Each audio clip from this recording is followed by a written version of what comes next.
These C250 rim replacements are basically identical to the original manufacturer's rim, but for having the logo. You are going to need to remove the logo off the original hubcap cover and put that back on your Mercedes. Other than that, these things are basically like the stock parts. As you can see, it pretty much matches the stock ones.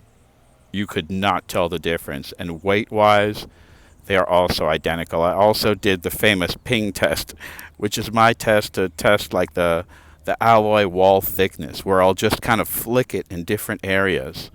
And the originals are always consistent. They always kind of make the same sound in different areas. And oftentimes you get a replacement and it'll just have a different weight, which will throw off the entire weight of the car and the handling and the driving and, of course, the wear on the tires. And you're going to have to get them rotated more, and everything, like a house of cards, starts to collapse. So I tested that with these, and they are totally consistent with the manufacturer's original in terms of actual wall thickness and parts. It looks to be literally made out of the same mold with the same materials. So super happy with these. They're performing and handling super well, and just a really good product.